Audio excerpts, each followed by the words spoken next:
타격을 입는 쪽은 하이닉스 쪽이라고 보고 있고요. 오히려 미국 AI 빅테크 빠진다고 우리나라 주식 박살나진 않을 것 같아요. 그래서 결론적으로는 그냥 쭉 계속 그냥 박스권에서 3,000선 근처에 오면 또 좀 올라갔다가 3,200선 오면 또 밑으로 깨지고 이렇게 계속 박스권으로 간다. 조선방산, 원전, 전력기기 4개가 상반기에 압도적인 주도주였는데 하반기에는 조선주가 좀 가장 치고 올라가는 것 같아요. 조선은 계속 조방원 중에는 하반기에도 계속 가져갈 탑티어로 보기에 뭐 손색이 없다고 말씀드리겠습니다.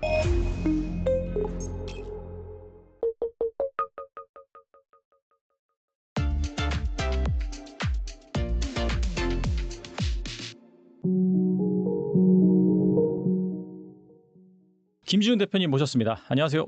안녕하세요. 네, 또 대표님 모시고 현재 주식시장 주목할 만한 투자 아이디어 살펴볼 텐데 최근에 이 코스피 지수가 이 3,100선 여기에서 지금 뭐 변동성이 좀 나오고 있는 상황에서 뭐 주요 이슈 살펴보면 삼성전자, SK하이닉스가 미국 반도체 장비를 중국으로 반입하면은 이제 그 부분에 대해서 검열을 받아야 된다. 이게 보니까 원래 이 바이든 행정부 당시에 나왔던 건데 이걸 연장해줬거든요. 그냥 연장해줬는데 뭐 트럼프 행정부 들어오면서 이제 연장 없고 건별로 다 허가 받아야 된다라고 하면서 그때 당시 이제 반도체 주식을 중심으로 해서 우리나라 증시가 좀 조정을 받았는데 현재 이 증시 상황은 어떻게 보시는지 궁금하네요. 말씀하신 그 삼성전자 하이닉스 관련돼서 불편한 부분은 맞죠. 그러니까 상당히 더 굳이 삼성전자 하이닉스 쪽에 더 삼성전자 하이닉스 둘 중에 굳이 더 타격을 입는 쪽은 하이닉스 쪽이라고 보고 있고요. 하이닉스 중국 공장 관련돼서 타격을 좀 입을 거고 그런데 그러면 중국에 갔던 물량들이 국내에 넘어오거나 뭐 미국에 추가적으로 뭔가 라인 전환을 한다든지 그런 형태로 보완은 될 거기 때문에 이거는 사실은 저는 좀 단기적인 노이즈라고 보고 있고요. 또 말씀하신 관련돼서 뭐 9월 달에 금리 인하는 이미 기정 사실화 됐는데 시장에서 얘기한 거는 25bp냐 50bp냐 어떻게 보면 그렇게 생각보다 지표가 해석하기 나름인데 뭐 경제 지표가 그렇게 또 잘 나오는 건 또 아니라고 보는 의견이 또 있는 것 같고 근데 실제 숫자로 보면 경제 지표 나쁜 상황은 아니거든요. 그래서 이걸 어떻게 해석하는지 여부에 따라 달린 것 같고 트럼프가 파월을 계속 압박하면서 뭐 계속 자르네 마네 하니까 그런 게 부담이 돼서 결국은 파월도 그 트럼프의 영향을 아예 벗어나진 못하니까 영향을 받는 것 같아서 아마 금리는 인하할 건데 9월 달에는 25bp가 여전히 확률적으로는 87%까지 되니까 50bp 내리기는 좀 어려울 것 같아요. 왜냐면 50bp 내린다는 것 자체가 경제가 엉망이라는 사실 증명하는 거랑 동일하겠다고 볼 수 있기 때문에 그만큼 미국은 그래도 소비단에서 경제에 대한 펀더멘탈이 뒷받침되고 있기 때문에 50bp를 내리기는 좀 어려울 텐데 다만 25bp 내리는 부분은 분명한 건 관세에 대한 충격이 미국도 소비자 단으로 전이가 되고 있거든요. 유통업체 실적을 봐도 그렇고요. 소비재 업체들 물론 뭐 특수한 브랜드 그러니까 뭐 예를 들어 뭐 맥도날드라든지 다양한 뭐 스타벅스라든지 그 가격 전가할 수 있는 브랜드력을 가진 회사들 외에 나머지 회사들은 사실은 이 가격이 올라가는 거를 소비자한테 전가하기도 쉽지 않은 상황이거든요. 뭐 대표적으로 뭐 월마트 같은 경우도 미국의 최대 유통업체인데 가격 전가를 지금 쉽게 못하고 있거든요. 뭐 코스트코 마찬가지고요. 그런 측면이 상당히 좀 가격을 부담을 업체가 제조업체나 서비스 업체가 떠안을 경우에 당연히 그 실적으로 깎일 거로 예상하는데 아직까지는 그래도 제가 2분기 가장 최근 거 아마 실적이 얼마나 컨센서스가 하향 조정되냐 봤더니 관세로 인한 영향은 한 자릿수 정도로밖에 안 보더라고요. 그러니까 약 8에서 9% 정도밖에 안 보는 거죠. 전체 매출에서. 근데 이게 막 15% 이상 된다? 그럼 상당히 미국 업체들한테 실적에 타격을 입을 수 있다고 보고 있고요. 우리는 좀 다른 것 같아요. 그러니까 우리는 무슨 말이냐면 우리는 미국은 주도하는 섹터가 AI 빅테크가 너무 편중돼서 사실은 AI 빅테크도 전체 S&P에서 차지하는 비중 자체는 굉장히 많이 줄어들어서 30% 초반까지 줄었었어요. 32%까지 줄었거든요. 예전에 빅테크 얘기하면 S&P 500 기준으로 거의 막 58%막 63%막 이렇게까지 갔었는데 나머지 그러니까 AI라고 딱 하기 그 애매한 업체들 있잖아요. 예를 들어 AI를 뒷받침하는 에너지 업체들, 인프라 업체들 이런 업체들이 시총이 어마어마하게 커지면서 큰 틀에서 보면 AI를 떠받치는 AI 하드웨어, AI 인프라 관련된 기업들이 받쳐줘서 AI 시총이 다시 35%에서 지금 39%까지 커진 거고요. 그전에는 순수하게 뭐 마이크로소프트 빅테크만 보면 30% 언더였는데 AI를 뒷받침해서는 커져서 S&P 500이 좋았는데 또는 나스닥이 좋았는데 이제는 AI 관련된 업체들에 대해서 계속 버블론 나오고 뭔가 노이즈 생기고 딥시큐에 이어서 사실 알리바바는 기술력이 기업들이 AI 빅테크 관련돼서 미국 기업들하고 상당한 기술력 격차는 분명히 존재하거든요. AI 그거를 혁신을 이뤄가는 거는 미국 기업들이고 사실은 그 혁신의 부산물을 공유받아서 그거를 자기네들 자체적으로 활용하는 수준이 중국의 뭐 알리바바 수준이거든요, 사실은. 그런데 그런 측면이 너무 뭔가 빅테크에 위협이 되는 것처럼 노이즈가 생기면서 또는 빅테크에 대한 밸류에이션 부담이 나오면서 미국 시장은 사실 언제든 조정이 나와도 이상하지 않을 상황인데 우리는 지금 시장을 끌어가는 게 반도체는 아니거든요. 삼성전자 하이닉스가 시가총액에서 차지하는 비중이 23% 정도까지 커지긴 했지만 하이닉스가 커져가지고 삼성전자 하이닉스 합친 반도체의 비중이 커진 거지 지금 시장을 주도하는 거는 여전히 오늘 보니까 오늘 또 방산이 또 최근 3일 동안 다 올랐어요. 조정받은 게 방산이 또 다 회복이 됐고요. 네네. 조선은 뭐 압도적으로 지금 방산이나 원전을 제친 신고가 영역에 있습니다. 기자재까지. 그래서 결론적으로는 미국의 빅테크와는 다르게 우리나라는 산업군 자체가 이 산업재 쪽에 그러니까 어떻게 보면 경기 민감주라고 할 수 있는 조선, 전력기기, 그 다음에 기계, 그리고 방산까지 그리고 새롭게 막 부상되는 화장품 이런 그러니까 카테고리가 어떻게 보면 AI 빅테크하고는 뭐 연관성이 좀 많이 떨어지는 전력기기 정도만 조금 포함된다고 할지언정 전체적인 최근에 엄청나게 부각받고 있는 코스닥 쪽에서 바이오라든지 이런 부각받는 산업들이 미국의 빅테크에 다소 좀 영향력이 적은 그러니까 산업군 자체가 미국하고는 완전히 분리된 산업이어서 우리나라는 조금 상대적으로 덜 타격을 입어야 정상인데 우리는 여러 가지 이 정부 관련된 매크로 관련된 정책적인 불확실성이 계속 시장을 누르고 있어서 네. 미국 시장하고는 좀 완전히 좀 별도로 봐야 된다. 근데 재미난 건 항상 제가 보니까 통계치가 9월달, 10월달 장이 안 좋더라고요. 항상 그랬던 것 9월달, 같아요. 10월달에 맞아요. 항상 네. 뭔가 그 추석 연휴 가기 전에 한번 물량을 싹 정리하고 가는 물량도 있는 것 같고 또 대주주 양도세에 대한 부담을 느낀 나머지 벌써 9월 말부터 막 팔기 시작하거든요. 그래서 그런 매도 물량도 있고 그다음에 또 이번에 얼마나 많은 외국인이 지금 우리나라 시장이 지배구조 개편하고 주주 환원한다고 해서 지켜보고 있는데 우리나라 경제 뭐 탑이라고 할 수 있는 부총리가 그 뭐 PBR 정말 수준 이하의 그런 발언을 하는 게 자체가 저는 너무 외국인이 보고 너무 깜짝 놀랐을 것 같아요. 진짜 깜짝 놀랐을 것 같아요.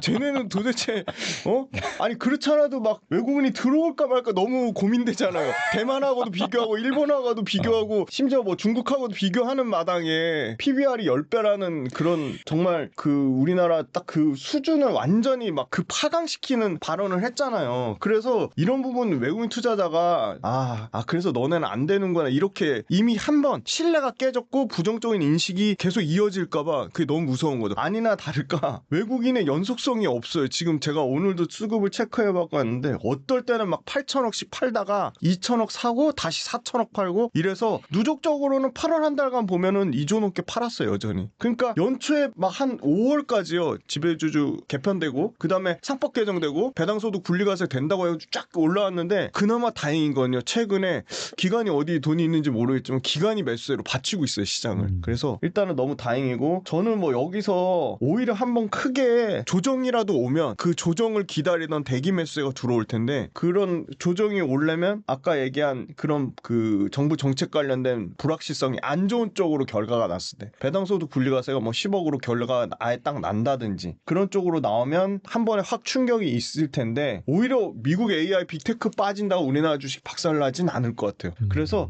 결론적으로는 그냥 쭉 계속 그냥 박스권에서 3,000선 근처에 오면 또 좀 올라갔다가 3,200선 오면 또 밑으로 깨지고 그렇게 계속 박스권으로 간다. 그래서 시장은 상당히 좀 계속 재미없는 장이 될 것 같고요. 시장은 재미없지만 그 와중에 계속 차별화된 업종은 나올 거고 그래서 그 달란트 투자 열심히 보시면서 공부하신 분들한테 저는 분명히 기회가 있다고 보고 있고요. 여전히 미국 주식 대 국내 주식 보면요. 국내 주식 비중을 저는 훨씬 높일 때라고 보고요. 실망은 했지만 그래도 외국인 투자자들이 우리나라 증시가 가는 방향성 있잖아요. 지배구조 개편하고 상법 그 개정하면서 주주들의 가치를 높이는 방향 그 다음에 배당소득 분리과세를 통해서 투자에 대한 어떤 그런 혜택을 주려고 하는 거. 근데 좀 이 장기 투자하는 거에 대해서 혜택을 많이 줘야 되는데 그거에 대한 구체적인 방안은 없는 것 같아요. 정부에서 내놓는 게. 그래서 이런 부분이 조금 뭔가 투명하고 조금 더 사람들 계속 기다리다 지치게 하지 말고 결과도 발표도 빨리빨리 좀 하고 하면 불확실성 지금 더 불확실성 있는 시장이라고 보고 있거든요. 그런 게 해소되면 오히려 국장은 미장보다 조금 더 초과 아웃퍼폼하는 수익률을 나타낼 수 있지 않을까 그렇게 보고 있습니다. 그 시장은 좀 답보 상태이긴 하지만 이 종목별로 섹터별로는 또 좋은 기회가 있다고 말씀하셨는데 한미 정상회담에서 이 마스가 프로젝트가 언급되면서 구체화됐죠. 한 차례 조정을 받은 후 조선주가 또 무섭게 또 상승하고 있는데 현재 조선주는 어떻게 보시나요? 조선방산 원전 전력기기 4개가 상반기에 압도적인 주도주였는데 하반기는 조선주가 좀 가장 치고 올라가는 것 같아요. 왜냐면 조선주는 그때 방산하고 비교하면 냉정하게 조선주는 당연히 밸류에이션 프리미엄을 받아야 된다고 생각합니다. 글로벌 탑티어고요. 방산은 글로벌 탑티어로 과정 중에 있는 거고 원전도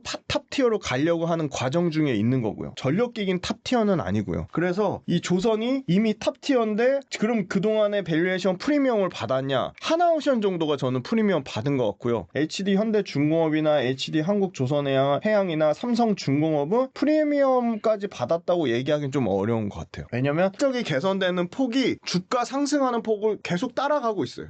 그러니까 주가는 막 이만큼 상승하는데 주가는 막 100% 상승하는데 실적은 50% 개선밖에 안 된다? 그럼 이거는 실적하고 밸류에이션 갭이 있는 거잖아요. 근데 지금 그런 상황은 전혀 아니거든요. 실적이 100% 증가하는데 주가는 뭐 120% 증가한 수준? 그러니까 20% 정도밖에 갭이 없는 거예요. 그런데 방사는 뭐 300% 주가가 올랐는데 실적은 100%밖에 개선이 안 돼요. 그러니까 100% 실적 개선을 보면 어마어마한 건데 주가가 300% 올라가니까. 근데 지금 조선도 긍정적으로 볼 수밖에 없는 게 와, 조선의 기자재가 쉬고 있다가 조선주 주춤하니까요. HD 현대 마린 엔진 100%씩 오르고요. 하나 엔진, 그다음에 그거보다 더 작은 회사들 있잖아요. 시가총액이 1조도 안 되는 회사들, 세진중공업 이런 회사들 최근 한 달 동안 89% 올랐습니다. 이야, 엄청나게 네, 오르네요. 어마어마하죠.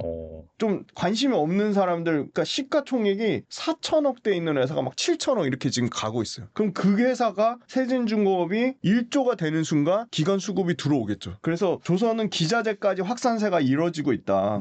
그러면서 계속 앞으로 좋을 수밖에 없는 게 안타깝게도 원전은 주춤한 이유가 한미 정상회담 때 엄청 기대를 했는데 직접적인 원전에 대한 언급은 없었고요. 그런데 모두 발언에서 먼저 트럼프가 역시나 조선업을 적극 언급했습니다. 그리고 당장 미국 내 선박 건조할 수 없고 단기간 내 재건 사업 우리가 할 수 없다, 불가능하다. 그걸 인정했어요. 그리고 마스가 프로젝트 관련돼서 한국의 역할이 확대될 수밖에 없다. 마스가 프로젝트의 구체적인 투자 방향이나 규모를 정하지 않았거든요. 그게 오히려 더 앞으로 추가적으로 협력해야 되고 추가적으로 뭔가 도움받아야 되고 원조받을 게 더 많기 때문에 명확하게 방향성을 구체적인 수치까지 못한 게 오히려 그걸 부정적으로 불확실성으로 볼 게 아니라 아, 정말 가서 해야 될 것들이 많겠구나 하는 어떤 그 마스가 프로젝트에서 한국의 역할 확대론에 더 초점을 맞추는 게 맞는 것 같아요. 그래서 미국 조선업 재건을 직접적으로 트럼프가 인정하면서 그 부분이 미국이라는 어떤 새로운 성장 모멘텀이 생겼잖아요. 그래서 긍정적으로 볼 수밖에 없는 거고요. 그 다음에 이제 두 번째는 여전히 친환경선을 공급할 수 있는 업체가 상당히 제한적이다. LNG와 LPG와 암모니아 운반선 이런 것들이 우리나라 2분기 기준으로도 우리나라 조선 3사가 여전히 75%의 점유율을 차지하고 있다는 거는 압도적인 점유율을 차지하고 있다는 거고요. 세 번째는 조선업체마다 수주 잔고에 따라 차이는 있지만 수주 잔고가 실질적으로 실적에 반영되는 거는 3년의 갭이 있다고 계속 말씀드렸어요. 그러면 지금의 HD 현대중공업이나 하나오션이나 삼성중공업은 28년도 거 물량을 받고 있기 때문에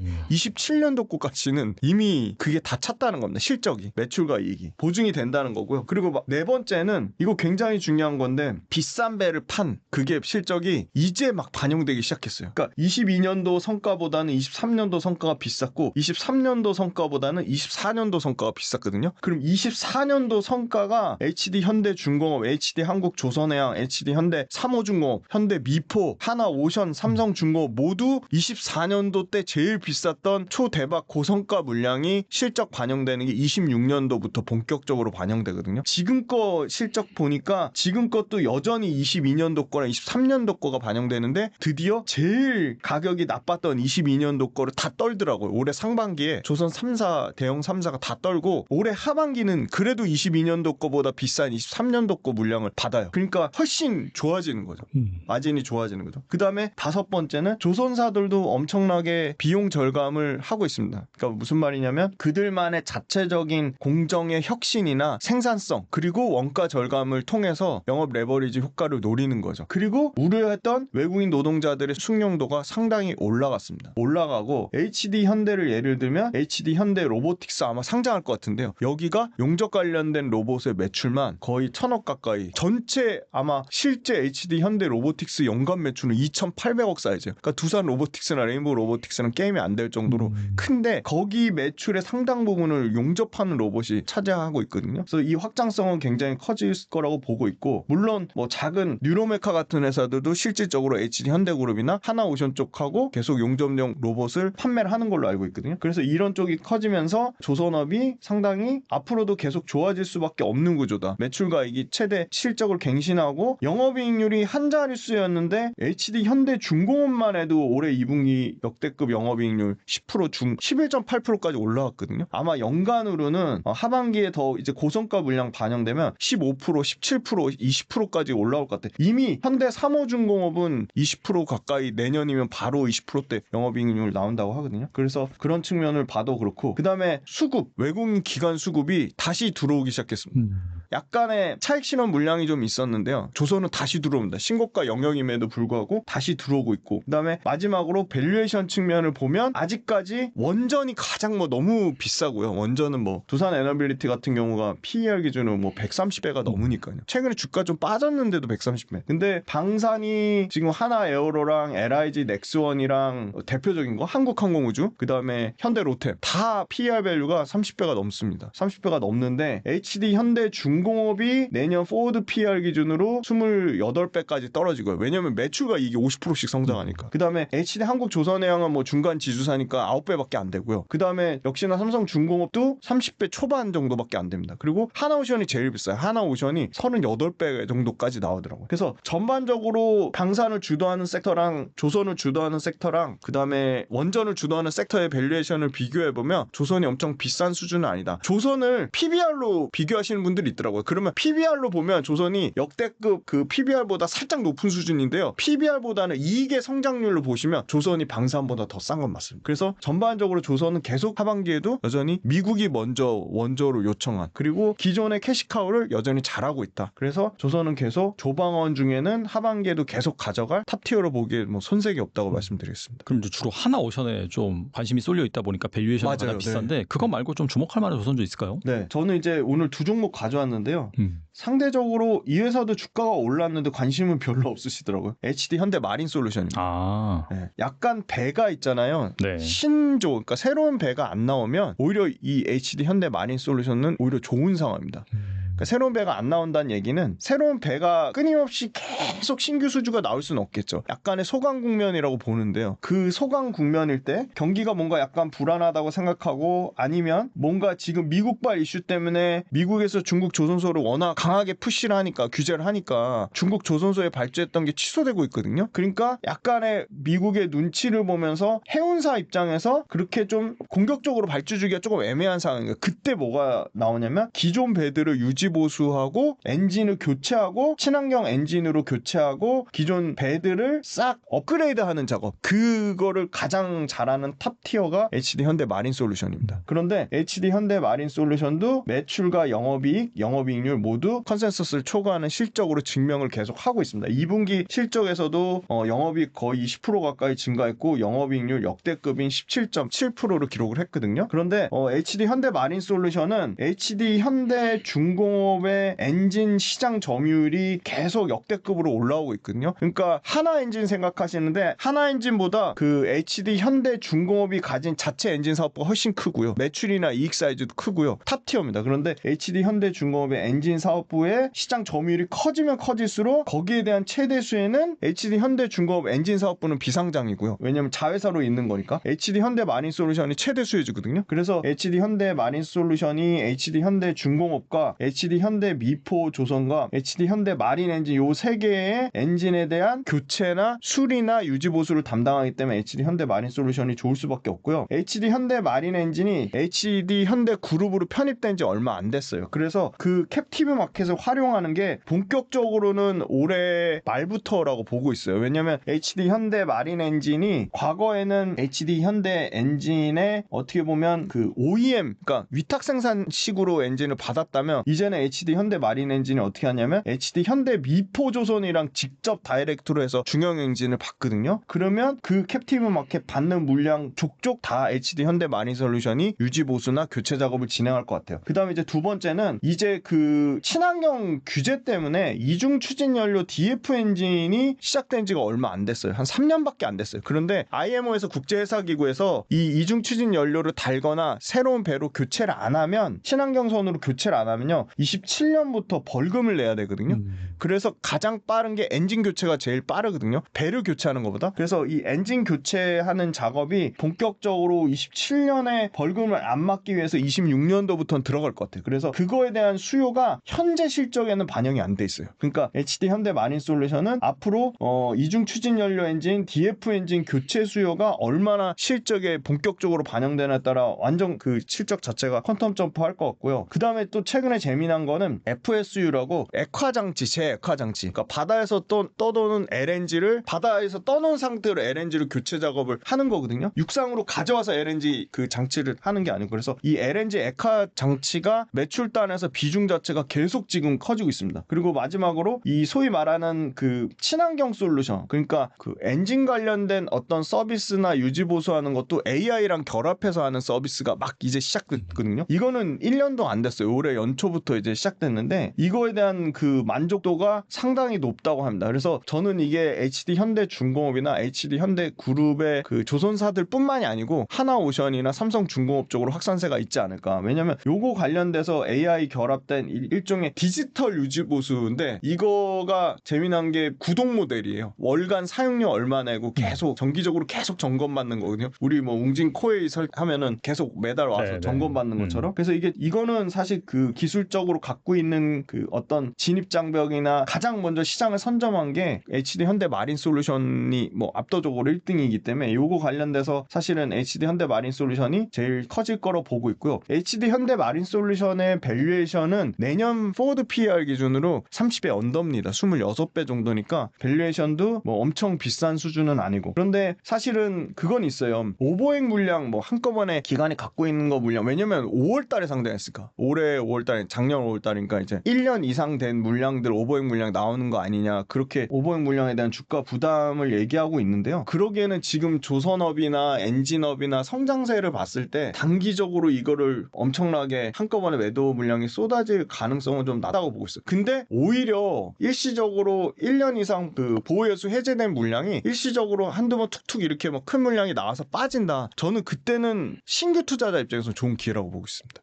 이번에 좀 방산주 살펴볼 텐데, 러우 전쟁 종전 협상 기대감에 방산주가 한 차례 조정을 받은 다음에 최근에는 뭐 보니까 이 종전 좀 물 건너가는 분위기고, 중국도 열병식 때 뭐 푸틴이나 김정은이랑 가서 막 하다 보니까 뭔가 또 이 전쟁의 위기감이 고조되면서 다시 방산주가 날아가고 있거든요. 방산주 현재 어떻게 보세요? 네, 방산주는 사실 그런 이 전쟁이 중장기적으로 계속 어떤 글로벌 지정학이 계속 이슈가 될 거라는 게 주가 측면으로 상당 부분 반영이 돼 있다고 보고 있고요. 사실은 방산 관련돼서 하나 에어로스페이스나 현대 로템이나 LIG 넥스원이나 밸류에이션이 싸진 않거든요. 밸류에이션 부담을 갖고 있거든요. 아까 30배 넘게 지금 밸류에이션을 받고 있으니까. 그런데 아이템별로 다를 것 같아요. 현대 로템을 예를 들어 말씀드리면 K2 전차가 폴란드만 납품할 것 같진 않아요. 그래서 계속 지금 얘기 나오는 게, 폴란드의 K2 전차에 대한 만족도가 높았던 폴란드의 국방부 차관이 슬로바키아 가서 K2 전차를 홍보를 해주는 거죠. 그리고 우리 강력한 경쟁사인 유럽의 라인메탈, 그 레오파르트 전차의 생산 캐파와 현대 로템의 생산 캐파가 현재 2배 차이 나는데, 현대 로템이 공격적으로 2배 이상 캐파를 늘려서 라인메탈 캐파가 예를 들어 50대라면 연간, 현대 로템 캐파는 연간 200대. 그러면 현대 로템 캐파가 200대까지 커진 순간, 그때는 이제 캐파로는 뭐 압도적으로 글로벌 탑티어로 이미 가는 거죠. 그래서 K2 전차에 대해서 폴란드에 납품한 걸로 끝나지 않고 다른 그 동유럽이나 서유럽 국가로의 확장성을 가지고 있으면 보면 그거에 대해서는 추가적으로 밸류에이션 얼마든지 줄 수 있다고 보고 있고요. 하나 에어로스페이스의 K9 자주포도 마찬가지입니다. K9 자주포도 기존에 나갔던 업체들 외에 지금 얘기 나오는 중동이라든지 서유럽이라든지 이런 쪽에 확산성이 있다. 실제 그게 실제 수주로 찍힌다고 하면 가능성은 방산주도 여기서 더 올라갈 가능성은 있다고 보는데, 전반적인 큰 틀 GDP에서 방산, 그러니까 국방비가 차지하는 비중이 전체적으로 미국이 세계 경찰 역할을 안 한다고 함으로써 커진 부분 때문에 GDP가 특히나 유럽단에서 상당히 많이 커졌고, 그 커진 부분을 현대로템이나 하나에어로스페이스가 상당히 소위 말하는 틈새 전략으로 치고 들어가서 그 부분을 많이 수주를 가져왔는데, 추가 수주 나오는지 여부에 따라서는 좀 다를 것 같아요. 왜냐면 지금 유럽도 자체적으로 계속 그 유럽 재무장 그 전략을 하면서 유럽에서 현지에서 생산하고 유럽에서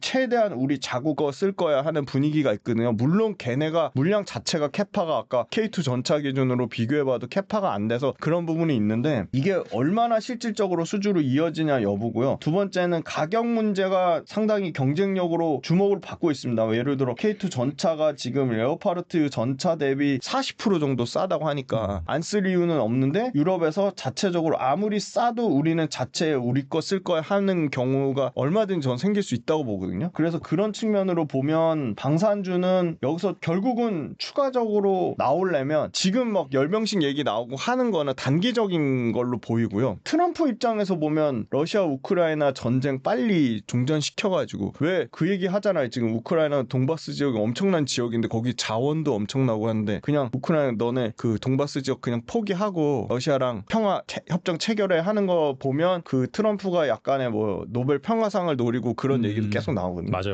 네. 네. 그거 보면 결국 러시아 우크라이나 전장 노이즈는 있지만 종전 체제로 갈 거고, 그러면 방산주 입장에서는 분명히 소강 국면이 온다. 근데 소강 국면이 오면 결국은 추가 수주가 뒷받침돼야 되는데, 글로벌 국가들의 아까 여러 가지 가격적인 모멘텀도 있고 현지 가서 우리는 공장 지어줄게 그런 모멘텀도 있지만, 그런 모멘텀만으로 지금의 주가가 부담되는 수준에서 방산주를 보기에는 조금 저라면은 엄청 방산주가 한번 큰 폭에, 그러니까 트럼프에 의한 강제 러시아 우크라이나 평화협정이 체결돼서 한번 고점 대비 뭐 최소 50% 이상 급락이 나오지 않는 한 지금 시점에서 들어가서 수익을 낼 룸이 많이 남아 있을까? 그런 측면을 보고, 당연히 아까 말씀드린 슬로바키아나 루마니아나 이런 추가 수주 모멘텀이 나오면 그때그때 반장을 할 건데, 거기서 더 막 엄청 탄력적으로 가기는 상당히 좀 제한적이라고 보고요. 방산주가 조선이나 원전이나 비교해 봤을 때 피크 찍는 시점이 정말 머지 않은 것 같아요.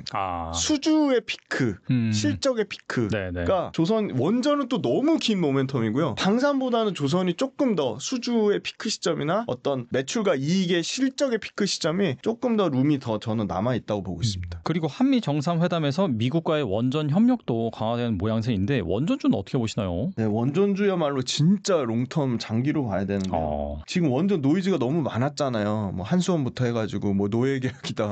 네. 맞아요. 근데 네. 그것도 좀 정확하게 좀 따져보고 검증하고 얘기를 해야 되는데, 네. 어떻게 보면 좀 굉장히 좀 뭔가 어떤 목적성을 띈 기사가 아닌가 뭐 그런 생각이 좀 들고요.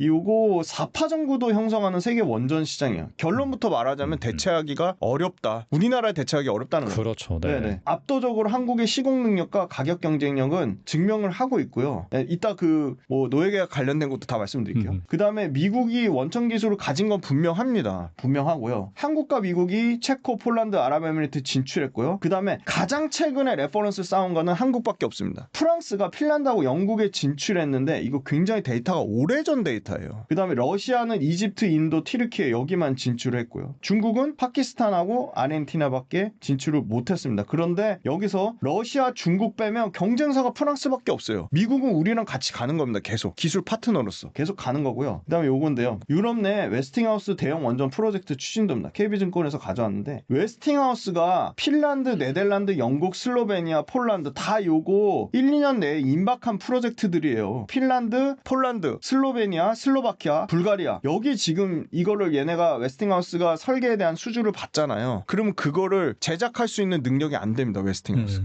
그 다음에 세 번째 웨스팅하우스 계약 요거 KB증권에서 정리가 잘 돼서 요거 가져왔는데요. 총 사업비의 1.8% 정도 수준입니다. 기술 사용료가. 아마 기술 사용료 2,400억 정도 웨스팅하우스에 지급을 해야 되는데 이게 새로운 사실은 아니고요. 과거에도 웨스팅하우스에는 기술 그 자문료를 계속 지급을 했습니다. 그다음에 이제 체코 원전 사업비 규모가요. 13조거든요. 한 기당. 근데 우리 한수원 신고리 신월성 그게 5조에서 6조래요. 규모가 상당하네요. 네, 그러면. 그러니까 이거 단가를 후려친 것처럼 얘기하는데 신고리 신월성의 2배 받은 겁니다. 한 기당. 그러니까 좀 그 기사에 좀 노예계약이라든지 이런 얘기는 좀 어폐가 있는 것 같고요.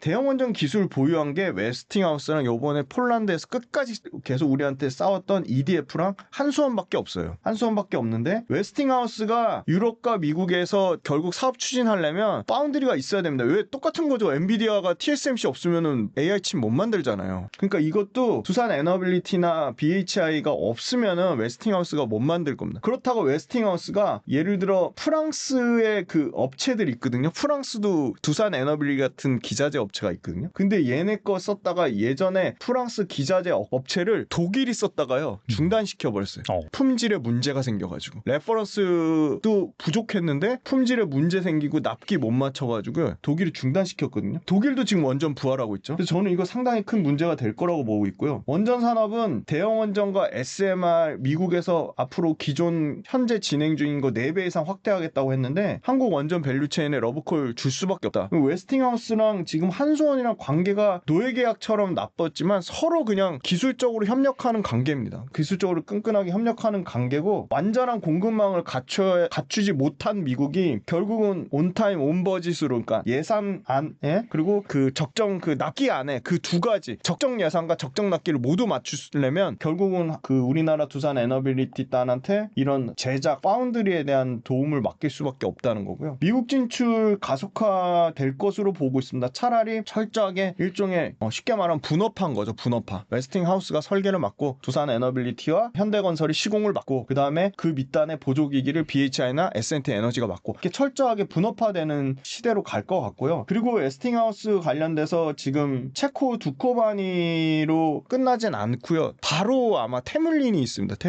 테물린이 아마 내년 정도면 좀 발표 날 것 같은데요. 근데 지금 체코 두코바니를 한수원에 줬는데 테물린을 EDF에 준다? 말이 안 돼. 왜냐면 EDF가 법정 소송까지 걸었잖아요. 체코를 상대로. 그래서 상당히 프랑스 EDF는 저는 뭐 체코 입장에서는 상당히 뭐 찍혔다고 보고 있고요. 그 다음에 세 번째는 대형 원전 추진하는 거 말고 SMR이라는 소형 모듈 원전이 드디어 실제 완공돼서 가동 돌리는 거는 28년 말에서 29년에 폭증할 것 같은데 그럼 그 전에 26년도 내년 정도부터는 기자재 발주가 먼저 좀 나올 것 같아요. 선발주가. 왜냐면 하나 정도 SMR 중에 제일 빠른 게 지금 뉴스케일 파워가 지금 짓고 있는 게 있거든요. 그거 관련해서 뭔가 발표 나오면 두산 에너빌리티가 잘하는 게 SMR 관련돼서 뉴스케일 파워나 테라 에너지나 엑스에너지 여기 다 지금 지분 투자를 해놨거든요. 그래서 여기 들어가는 기자재는 두산 에너빌리티가 가져갈 거라고 보고 지금 현대건설은 불가리아 지금 수주 모멘텀이 지금 임박해 있습니다. 올해 말 안으로는 불가리아 대형 원전단에서 뭐가 좀 나올 것 같아요. 그리고 내년 정도 되면 영국 롤스로이스 그룹이랑 협업해서 영국의 대형 원전단에 또 뭔가 또 그 계약 얘기가 나오고 있고 그래서 요거 관련돼서 이 원전에 대한 노이즈 급성장 시장이 성장하는데 큰 그림은 바뀐 게 전혀 없다. 약간의 뭐 일시적인 노이즈가 있었는데 노예계약 정도 수준은 아니고요. 이 지식재산권 분쟁 문제가 끊임없이 한수원과 웨스팅하우스 사이에 있었습니다. 오히려 지식재산권 분쟁의 해결 국면이기 때문에 철저하게 분업화. 그러니까 한수원은 아시아나 신흥국이나 중동 쪽에 포커스 맞춰서 적극적으로 사업을 모색하고 웨스팅하우스가 노리는 네덜란드나 핀란드나 폴란드 요거 표 띄워주실 거예요. 슬로바키아, 불가리아는 두산 에너빌리티가 파운드리로 들어가는 형식으로 갈 것이다. 그래서 기술적으로 중국이나 러시아를 제외하고는 글로벌 원전을 실질적으로 제작해서 온타임 온버짓으로 맞출 수 있는 데가 여전히 한국밖에 없다는 건 분명한 사실이다. 그렇게 말씀드리겠습니다.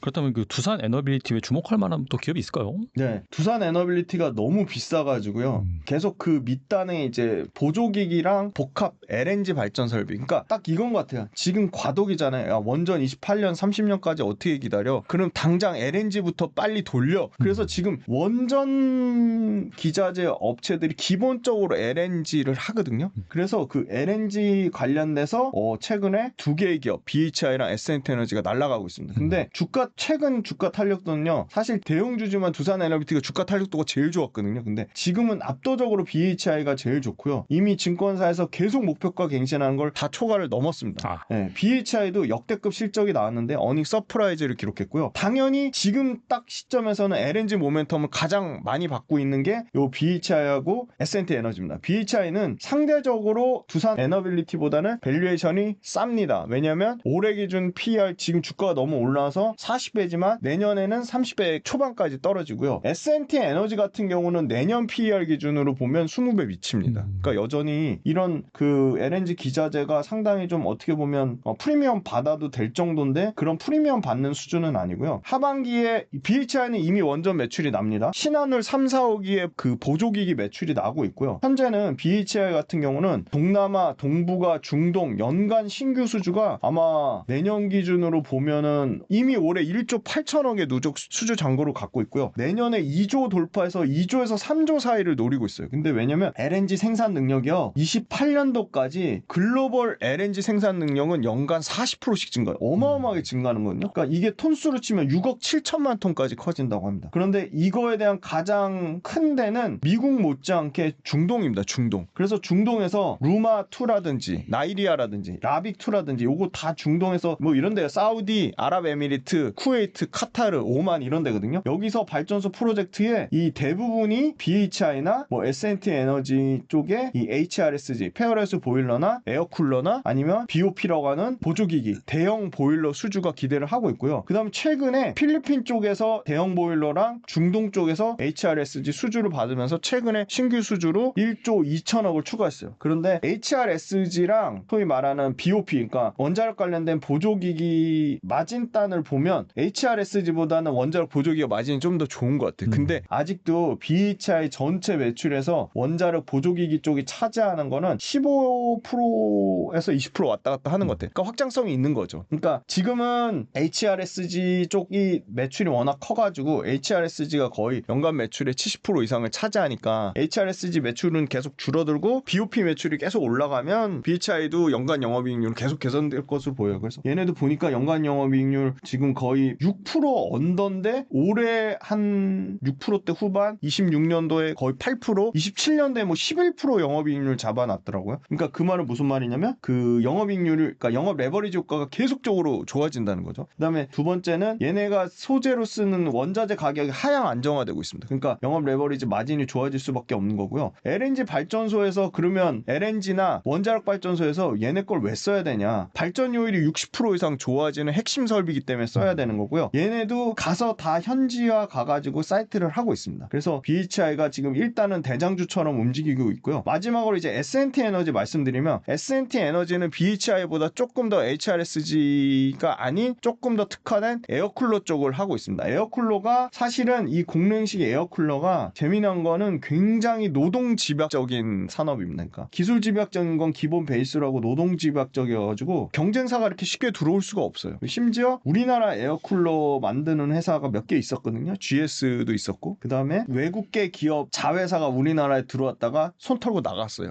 GS도 손 털고 나갔어요. 관뒀어요. 아, 포스코도 있었어요. 포스코 엔텍이라고 있었어요. 포스코 엔텍. 거기도 문 닫았어요. 그러니까 다 못 버티고 떨어져 나갔는데 S&T 에너지가 살아남았습니다. 근데 대단한 게 S&T 에너지가 얘네도 매출과 영업이 컨센서스 시장 초과한 건 마찬가지인데 얘네는 잘한 게 중동을 타겟으로 하되 엊그제 기사 났어요. S&T가요 미국 루이지애나에 엄청나게 큰 첨단 제소 생산 사이트, 말 그대로 미국 LNG 전용 공장을 만들었어요. 루이지애나주에. 그래서 이 S&T 에너지의 그 루이지애나 공장이 본격적으로 미국에서 진행하는 LNG 프로젝트를 담당할 것으로 보여요. 그러니까 아직까지는 국내에서 만들어서 LNG 그 루이지애나 사이트에서 조립하는 수준이겠지만 아마 미국에서 이제 HRSG나 공랭식 열교환기 만드는데 미국이 공장 가지고 있는 업체도 있어? 그럼 그 부각할 거로 보이거든요. 아니나 다를까 루이지애나 주지사가 그 루이지애나 경제에 뭔가 상당한 활력을 불어넣을 것 같다고 S&T에 대해서 상당히 긍정적인 메시지를 어제 바로 냈거든요. 네. 그래서 하반기에 이 최종 투자 결정 단계에 진행된 것만 해도 지금 7개 프로젝트가 대기 중이에요. 그래서 당장 지금 가장 빠르게 지금 수주가 나올 것으로 예상되는 게 이것도 아마 루이지애나 쪽인 것 같아요. 리오그란데 프로젝트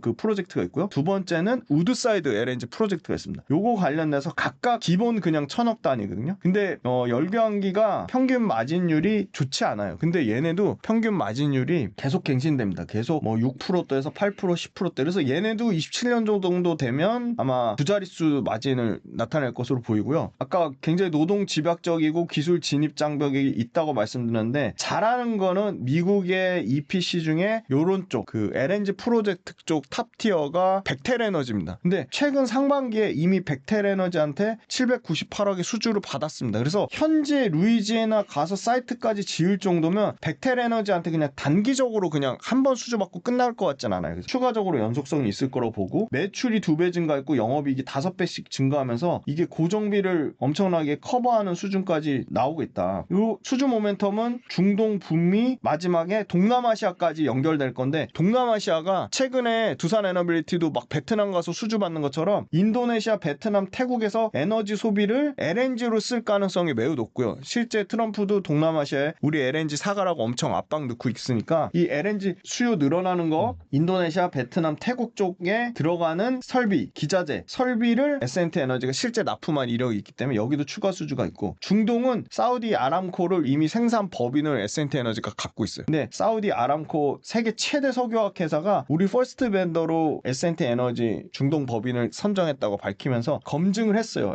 그 사우디 아람코가 S&T 에너지의 그 HRSG를 검증해줬기 때문에 중동과 아시아와 미국의 모멘텀 모두 갖고 있다. 그런데 밸류에이션은 16배 정도로 가장 싸다. 그래서 사실은 이 회사도 주가가 앞으로 계속 올라갈 수밖에 없고 밸류에이션 부담보다는 상대적으로 두산 에너빌리티랑 BHI하고의 상승률 격차가 있었거든요. 그 갭을 좀 줄이는 과정이 좀 더 진행되지 않을까. 그래서 모멘텀은 BHI도 좋고 S&T 에너지도 좋은데 훨씬 더 밸류에이션이 싼 S&T 에너지 쪽에 조금 집중해 보시면 좋지 않을까. 그렇게 말씀드리겠습니다. 상당히 또 디테일하게 투자에 대해 말씀해 주시는데 뭐 이런 것들을 계속해서 뭐 받아볼 수 있거나 더 이제 중요한 정보를 전달해주는 뭐 강의라든지 구독 모델 운영하고 계신다고 들었는데 여기에 대해서 좀 말씀해 주세요. 네, 저는 이제 빌리언스 캠퍼스라고 유료 구독 모델을 하고 있는데요. 유튜브에서 다 말씀을 못 드리고 워낙 주식이 변동성이 크니까 그때그때 매일매일 시황을 딱 나만의 방식대로 정리하고 싶으시면 제가 빌리언스 캠퍼스에서 업종, 산업, 그다음에 매크로, 수급, 그리고 차트, 그리고 기업 분석까지 해드리고 유튜브에 올리지 않은 영상을 구독 모델용으로 당연히 별도로 제작해서 올리고 있습니다. 그래서 빌리언스 캠퍼스 구독 모델도 많은 관심 부탁드리고요. 그다음에 제가 이제 4명이서 같이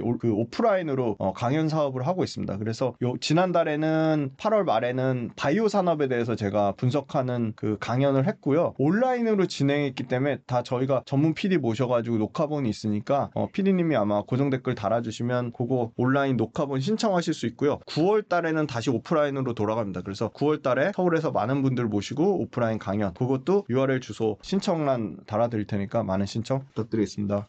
그리고 최근 노란 봉투법으로 로봇주가 한 차례 급등을 했거든요. 뭐 이게 추세적인 상승으로 이어지지는 않은 것 같긴 한데 예전부터 이제 로봇주 많이 말씀하셨으니까 대표님께서 이 로봇주를 좀 어떻게 보시는지 궁금하네요. 로봇주 강력한 주도주 후보군입니다. 올해뿐만이 아니고 내년에도요.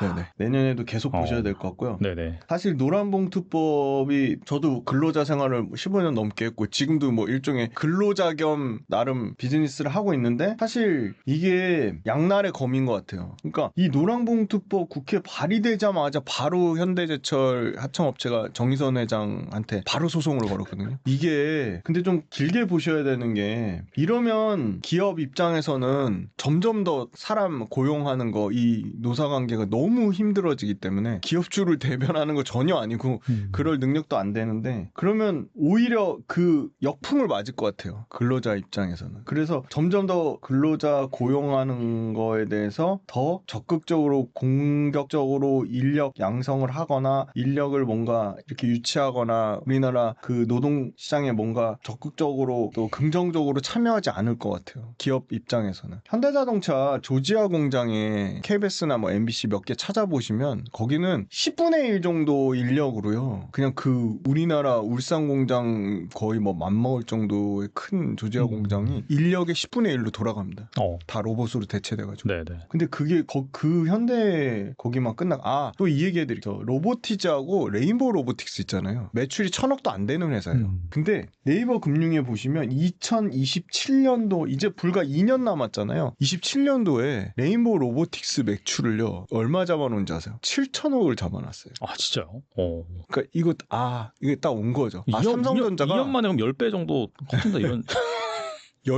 그쵸. 10배, 와. 10 1,000억이 안 되니까. 네, 1,000억이 안 되니까 10배 더 되죠. 그죠. 350억이니까 20배죠, 20배. 그러니까 그게 아마 삼성전자 이거 미친 듯이 로봇 도입하겠구나 그 생각이 딱 들었습니다. 그래서 저는 이 노랑 봉투법이 안 그래도 지금 사실 그 인력 시장에 문제가 많은데 강력한 어떻게 보면 트리거 방아쇠 당겨준 것 같아요. 제발 좀 로봇 당장 빨리 상용화 시켜. 그리고 로봇 빨리 투입해. 그 얘기가 나왔고요. 피지컬 AI 시장도 역시 이제 개화 초기입니다. 그러니까 결국은 그 많은 빅데이터와 AI 개발된 거를 어떤 하드웨어를 써서 구현할 거냐라는 문제를 로봇을 써서 구현하겠다고 밝힌 거고, 피지컬 AI에 들어가는 휴머노이드 로봇 액추에이터 시장만 부품이잖아요. 액추에이터 시장만요 2030년에 제일 적게 보는 데가 50조, 제일 많이 보는 데가 250조입니다. 그러면 평균값만 150조 시장이거든요. 그래서 저는 이거 액추에이터 어마어마하게 커질 것 같고, 액추에이터 성장률을 연평균 35%로 잡았습니다. 어마어마한 시장이고요. 그 다음에 이 테슬라나 에질리티나 피규어 AI나 앱트로닉이나 보스턴 다이내믹스가 생각보다 양산하는 시기가 조금 더 빨라질 것 같아요. 그러니까 이런 거예요. 그러니까 휴머노이드 관련돼서 테슬라처럼 모든 걸 다 내재화하는 업체는 없거든요. 피규어 AI 뭐 기술로는 테슬라 옵티머스랑 뭐 비등비등하다고 하지만 내재화 하나도 못하고요. 다 부품 외주로 갖다 써야 되는 거고요. 보스턴 다이내믹스도 마찬가지입니다. 앱트로닉 마찬가지고요. 내재화할 수도 없고, 내재화하는 순간 시간이 너무 오래 걸리고 규모의 경제를 달성할 수 없는데 로봇 쓰겠다는 업체가 야 일단 갖고 와봐잖아요. 지금 당장 우리 공장에 투입해야 돼. 그렇기 때문에 보스턴 다이내믹스 예를 들면 연간에 현대 자동차에서 요구한 물량이 처음에는 3,000대에서 5,000대 수량이었는데 3만 대 요구한대. 3만 대. 당장 보스턴 다이내믹스 로봇을. 그래가지고 요번에 또 재미난 거 말씀드릴게요. 엊그제 현대 모비스가 발표를 했어요. 그러니까 CEO 인베스터 데이라고 1년에 한 번 하는, CEO가 직접 나와서 사업 계획 발표하는데요. 현대 모비스 자동차 부품 회사잖아요. 딱 눈에 확 들어오는 게 현대 모비스가 우리 로보틱스 사업 미친 듯이 할 겁니다. 그 뭐 할 거냐면 우리 액추에이터부터 하겠습니다. 이 로봇 휴머노이드 원가 60% 차지하는 액추에이터 우리가 만들 거고요. 우리가 만드는 휴머노이드 액추에이터 일단은 현대차 공장에 들어가는 것만 생각해도 이거 돈 될 것 같아요. 비즈니스 될 것 같아요. 이렇게 밝혔어요. 그러면 가장 빠른 거는 현대 모비스가 똑같죠. LG전자가 로보티즈 지분 투자하듯이 하이젠 R&M 지분 투자할 수도 있고요. SPG 지분 투자할 수도 있고요. 직접 또 자체 개발할 수도 있는 거고. 그래서 저는 현대 모비스 같이 자동차 부품 업체들이 이 로봇 관련된 회사들의 어떤 투자나 뭔가 로봇 관련된 회사들에 대한 어떤 모멘텀을 키우는 그런 뉴스들이 계속 나올 것 같아요. 현대 모비스만 있나요? 자동차 업체들? 기아도 있잖아요. 그죠? 그래서 이런 회사들이 자체가 어렵기 때문에 이 로봇 관련된 부분에 대한 어떤 부품단에서, 왜냐면 아직까지 다행인 거는 테슬라 휴머노이드가 1등인 건 맞는데 압도적인 1등이라는 말은 못 하더라고요. 그 말은 시장이 엄청 쪼개져 있다는 겁니다.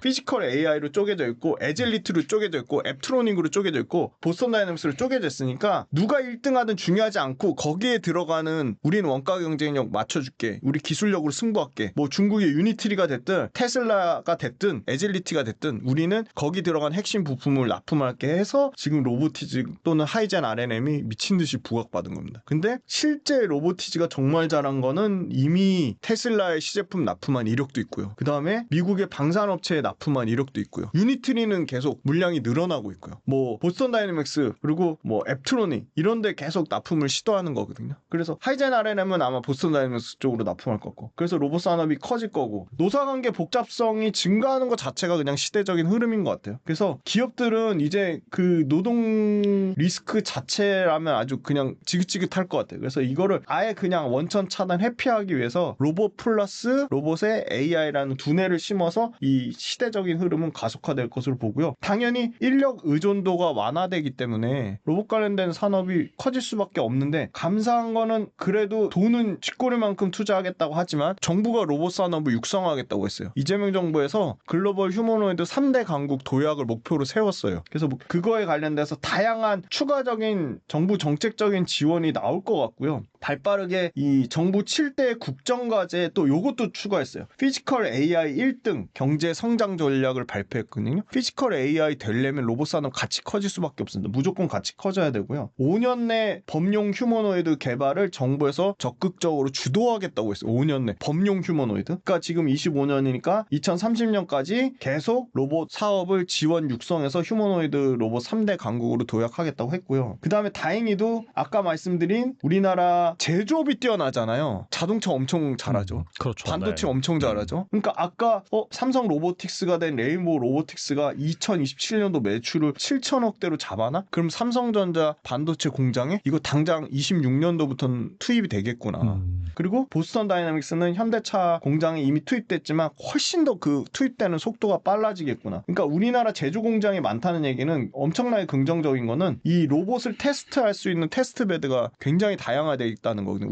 우리나라처럼 제조업이 강한 공장은. 그래서 현대차가 휴머노이드 아틀라스 공장을 테스트 베드가 아마 올해 안으로 끝나면 소위 말하는 차세대 전기차 공장 하이브리드 만드는 공장에 대거 투입해가지고 완전히 그냥 보스턴 다이나믹스의 그 아틀라스라는 모델의 그냥 그 뭐라 그래야 되냐 완전 그냥 미래 자율 공장 완전 자동화 공장으로 싹 바꿀 것 같아요. 그다음에 두 번째는 계속 글로벌 기업으로 테스트를 계속 시도하고 있는 로보티즈가 최근에 1,000억 유상증자 때문에 굉장히 뭔가 부정적인 이슈처럼 밝혔지만 바로 그냥 주가가 그 다음날 이틀 뒤에 18% 급등하면서 보전한 이유가 그만큼 로보티즈가 가진 기술력이나 국내 몇 안 되는 이 액추에이터가 가진 상징성에 대해서 투자자들이 굉장히 좀 높은 가치를 부과하는 것 같아요. 액추에이터 중국 자체 업체들이 있는데요. 그 뭐 토포 이런 회사들이 있는데 걔네가 또 중국 액추에이터 업체를 테슬라도 쓰긴 쓰는데 막 엄청나게 걔네가 기술적으로 좋아서 또는 뭔가 메리트가 있어 쓰는 게 아니고 액추에이터 만들 수 있는 업체가 상대적으로 제한적이다 보니까 쓴 거지. 액추에이터도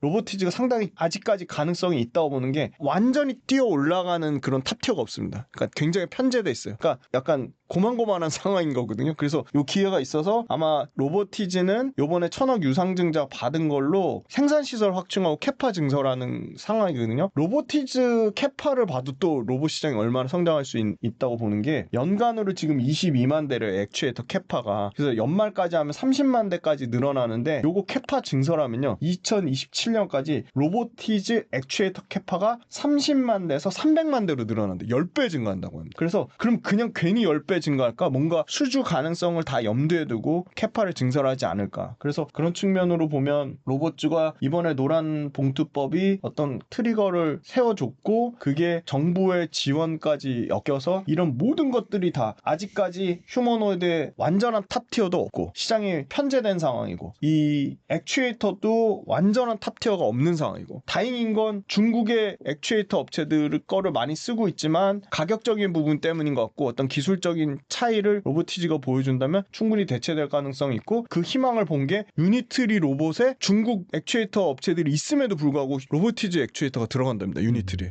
그래서 그 측면은 상당히 긍정적으로 보고 있기 때문에 아마 액추에이터 관련된 기술력은 로보티즈가 거의 글로벌로는 탑티어에 있지 않나. 그래서 부품단으로 일단 휴머노이드 로봇 업체들끼리 경쟁할수록 부품단에 일단 먼저 수혜가 갈 거라고 보고 있고요. 그 부품단에 로보티즈와 하이젠 R&M의 그 소위 말하는 경쟁을 좀 잘 지켜보시면 좋지 않을까. 그렇게 보고 전체 로봇 시장은 아마 휴머노이드 로봇만 최소 380억에서 거의 한 750억 정도까지 커지는 시장이다. 휴머노이드 시장이 380조에서 거의 750조까지 어마어마하게 2차 전지 배터리 육박하는 그거보다 더 1000조 얘기까지 나오는 시장이다 말씀드리고 좀 진짜 중장기로 좀 보시면 좋지 않을까 그렇게 보고 있습니다. 그리고 리튬 가격 상승 및 ESS 수주로 반등하던 2차전지 주식들이 다시 좀 조정을 받고 있습니다. 대표님께서 어떻게 보시나요? 최근에 또 주가 회복된 걸 또 다 반납을 해서 상당히 참 어렵다. 정말 너무 어렵고 변동성이 있다고 보는데 업체별로 계속 좀 철저하게 차별화될 것 같거든요. 왜냐면 뭐 한솔케미칼이라든지 솔브레인이라든지 대주전자재료라든지 IT가 섞인 쪽은 덜 빠지고 올라갈 때 더 많이 올라가거든요. 하이브리드 업종은. 근데 순수하게 전기차만 보면 미국이 지금 뒷받침을 못 해주고 있으니까 미국에 대한 모멘텀을 엄청 보고 있는데 미국이 뒷받침 못 해주니까 그 부분이 계속 2차전지 업체들한테 부담이 되는 것 같고 최근에 또 나온 거는 LNF가 부채 비율이 어마어마하니까 네. 재무적으로 2차전지 업체들 다 문제 있는 거 아니냐고 약간 도매급으로 다 매도당하는 것 같아요. 재무 리스크까지 불거지면서. 그래서 저는 철저하게 업체별로 좀 나눠서 보시라고 말씀드릴 수 있을 것 같고요. ESS 시장이 아직까지는 전기차 70, ESS 30이니까 시장이 작으니까 ESS가 지금 40%, 50%씩 성장하거든요. 이번에 LG엔솔이 지금 아마 미국에 들어가는 중국 CATL ESSD나 중국 CATL ESS나 BYD ESS를 싹 다 뺏어올 것 같거든요. 뺏고 있고요. 수주가 나오고 있고요. 네. 근데 그게 실적으로 반영되는 거는 올해가 아니라 내년이겠죠. 근데 LFP 관련돼서 미국의 ESS 규모가 45에서 70인데 그 중에 LG엔솔이 30%만 가져와도 21기가와트거든요. 그러면 21기가와트면 캐파의 거의 40% 이상 되거든요. 40%더 되고 45% 아마 될 겁니다. 그래서 연말까지 LFP ESS로 연간 얘네가 30기가와트 납품하겠다는 거예요. 30기가와트 납품하겠다는 거고 내년은 2배 잡아놨어요. 60기가와트 하겠다는. 그러니까 성장률은 100%예요. 100%인데 수주도 계속 받고 있고. 근데 문제는 이제 라인을 막 바꿔야 돼요. 그러니까 미시간 공장 라인 전환했는데 그걸로 부족하니까 스텔란티스 합작 공장 라인을 ESS로 전환하겠다는 거예요. 그러니까 ESS 또 좋은 게 뭐냐면 ESS는 셀 단위 받는 거에 전기차랑 다르게 셀하고 모듈 전체 통합으로 다 받는 거예요. 풀로. 그러니까 첨단 생산 세액 공제 규모도 더 커지거든요. 그리고 심지어 AMPC 들어가는 거 플러스 영업이익률이 전기차가 잘 나올 때가 LG엔솔이 최고 잘 나올 때가 두 자릿수가 안 되더라고요. 한 8% 정도라면 ESS 마진율은 제가 알기로는 12에서 15% 정도로 알고 있거든요. 그러니까 전기차보다 훨씬 마진이 좋은 거죠. 그러니까 전체 매출에서 ESS가 커지면 커질수록 LG엔솔 전체 마진이 좋아지는 구조입니다. 그래서 LG엔솔의 매출단에서 예를 들어 25조 매출에 ESS 매출이 2조 정도 되니까 10%도 안 되는 거예요. 너무 적어서 지금 LG엔솔도 공격적으로 전체 매출의 20%, 30%, 50%까지 계속 늘리겠다는 거거든요. 근데 이것도 좀 시간이 걸릴 것 같고 9월 달에 소비자 보조금이 완전히 없어지니까 오늘 제가 7월 달 거 데이터 한번 보니까 좋았더라고요. 미국에서. 아마 선구매 수요가 있었던 것 같아요. 네네. 선구매 수요가 있어서 이게 연속성이 이어지지 않으니까 그걸 상당히 많이 좀 걱정하는 것 같고 8월 달 데이터가 정말 중요할 것 같아요. 이제는 선구매 수요가 없어진 상태에서 진짜 말 그대로 진짜 이제 완전 이제 순수한 상태로 보는 거니까. 유럽 데이터는 좋아요. 유럽 데이터는 계속 30% 넘게 성장하고 있습니다. 지금 독일도 그렇고요. 영국도 그렇고 프랑스 조금 부진했는데 프랑스 지금 그 8월 달 데이터 다시 회복됐고요. 이태리 마찬가지고 다 좋은데 유럽 데이터 좋은데 유럽에서는 BYD한테 계속 좀 점유율을 좀 뺏기고 있죠. 그런 부분이 또 역시나 부담이 되고 있고 미국이 좀 살아나 줘야 된다. 북미 증설을 엄청나게 했어요. LG엔솔이 GM, 도요타, 혼다, 스텔란티스 해놨는데 다행인 거는 LG엔솔 요번에 그 북미 증설한 거 좀 실적 보니까 그러니까 소위 말하는 캐파 돌아가는 거 보니까 GM이요. GM이 100% 넘게 그러니까 테슬라가 주춤하는 사이에 GM하고 현대기아차, 스텔란티스 요 3인방이 너무 좋았어요. 근데 GM, 현대기아, 스텔란티스 모두 지금 LG 그거거든요. 그러니까 LG는 다행인 거는 미국에서 데이터 나빴는데 GM이 좋았고 현대기아차가 좋았기 때문에 이 GM하고 현대기아차 때문에 LG엔솔은 3분기에도 실적 좋을 것 같아요. 첨단 생산세 공내도 ESS 때문에 조금 더 늘어날 것 같고 그래서 철저하게 LG엔솔하고 삼성 SDI의 격차는 더 많이 벌어질 것 같고요. 양극재 단으로 보면 리튬 가격 지속적으로 완만하게 상승한다고 봤는데 꺾이진 않았는데 주춤하더라고요. 확 올랐다 또 주춤한 상황이라서 리튬 가격 여기서 좀 더 치고 올라가줘야 되는데 중국 그 관련돼서 CATL 전 세계 공급량 3% 된다는 거 생산 차질 생긴다는 것도 그 일시적인 모멘텀인지 계속 가는 모멘텀은 아니잖아요. 그래서 그거 말고 그냥 구조적으로 이 새로운 거, 뭐 예를 들어 이런 거죠. 포스코 퓨처엠이 LMR 관련돼서 망가니치 GM하고 합작하는 거 27년에 본격 뭐 확정 뭐 이렇게 그런 추정치가 아니야. 실제 기사로 나와야 된다고 보기 때문에 양극재단은 조금 더 시간이 걸릴 것 같고, 에코프로비엠은 사실은 그 2분기 실적 잘 나온 게 그 인도네시아 광산 그게 실적에 반영된 거잖아요. 양극재가 많이 팔려서라기보다는. 그래서 여기도 좀 양극재는 일단은 셀 업체보다는 훨씬 좀 더 올라오는 폭이 좀 더 둔화될 것 같습니다. 그래서 결론적으로는 하이브리드 업체 중에 여전히 대주전자 재료로 봐야 되지 않을까, 저는 그렇게 보고 있습니다. 네, 오늘 나와주셔서 정말 좋은 말씀 많이 해주셨는데 끝으로 이 영상을 보고 계신 분들 위해서 한 말씀만 부탁드립니다. 네, 지금 조금 전체적으로 지수가 좀 쉽지 않습니다. 쉽지 않을 때는 너무 무리하게 하시기보다는 한번 쭉 5종목이면 5종목, 10종목이면 10종목 이렇게 포트에 한번 쫙 깔아 놓으시고 상대적인 매력도를 계속 비교해 보시는 거예요. 그러니까 내가 얼마에 산 게 중요한 게 아니고 지금 현재 가격에서 이걸 사겠다는 매력이 드시는지 그거를 한번 보시고요. 하반기에 반도체 바이오 2차 전지가 뜬다고 하잖아요. 그럼 예를 들어 이런 겁니다. 바이오 사람들이 어렵다고 공부를 안 해요. 그냥 포기해버려요. 그러면 오히려 그 바이오에서 새로운 기회가 있을 수 있는 겁니다. 로봇? 야, 로봇 돈도 못 벌잖아. 뭐 언제 그 로봇 매출 성장해, 이렇게 얘기하잖아요. 그렇게 부정적인 얘기가 쏟아져 나오는 업종에 역발상으로 좀 공부를 하셨으면 좋겠고요. 자, AI 반도체 말씀드리면, AI 반도체 삼성전자 하이닉스가 진짜 찐수혜줄까? 아니면 엔비디아나 오라클이나 브로드컴이나 마이크로소프트가 찐수혜줄까? 저는 국장을 너무 사랑하고 국장에 미친 그냥 국장 99.9% 투자하고 있지만 근데 AI 빅테크는 냉정하게 보면 삼성전자 하이닉스보다는 엔비디아랑 그다음에 오라클이랑 팔란티어랑 그죠? 마이크로소프트, 알파벳, 아마존인데, 그러면 그쪽에 투자하는 게 맞습니다. 그런데 조선이나 그죠? 조선, HD 현대중공업이 세계 1등이잖아요. 그리고 로봇 관련돼서 아까 로보티즈가 글로벌 액추에이터로 보면 글로벌 탑티어에 10등 안에 들어갑니다. 그러니까 중국의 유니트리가 자체 부품업체가 있는데 우리나라 거 쓰잖아요. 방산 마찬가지고요. 화장품? 저는 화장품 세계 탑티어라고 봅니다. 미국의 울타뷰티라고 뷰티 전문 유통회사가 있는데요. 그 뷰티 전문 유통회사를요, 우리나라의 조선미녀, 달바글로벌, APR, 구다이 글로벌 이런 회사들이 울타뷰티를 먹여 살렸다고 합니다. 작년에. 올해도 마찬가지 그 기조가 유지된다고 하고요. 이렇게 세계 탑티어로 가는 글로벌 기업들이 있는 우리나라 증시 요때 좀 공부 많이 하시고, 불안하다 싶으시면 현금 한 30% 또 들고 계세요. 그러면 9월달 10월달 또 지나갈 겁니다. 그리고 요 또 지나갈 때 현금화 해두신 걸로 또 시장 계속 보니까 유튜브 썸네일도 막 지금 폭락 나온다 얘기 많이 나오거든요. 막 불안불안 하시잖아요. 그럼 기존에 조방원으로 많이 드신 거 있으면 조금 정리해서 30% 들고 있다가 바이오나 로봇이나 이쪽으로 포트폴리오 정리하시는 거 전 괜찮은 전략이라고 보고요. 빌리언스 캠퍼스 구독 모델도 많은 사랑 부탁드리겠습니다. 감사합니다. 네, 또 이렇게 좋은 투자 아이디어 많이 말씀해 주셨는데 시장은 답보 상태이긴 하지만 말씀을 들어보니까 정말 이 섹터별 종목별로는 정말 투자할 만한 기업이 많다라는 생각이 들어요. 그런 관점에서 또 대표님 투자 아이디어 잘 여러분들이 곱씹어 보신 다음에 공부도 해보시고 투자하시면 좋을 것 같고, 혼자 하기 힘들다라고 한다면 뭐 빌리언스 캠퍼스라든지 강의도 하고 계시니까 꼭 한번 들어보시면 좋을 것 같습니다. 지금까지 김진훈 대표님 나와주셔서 감사합니다. 감사합니다.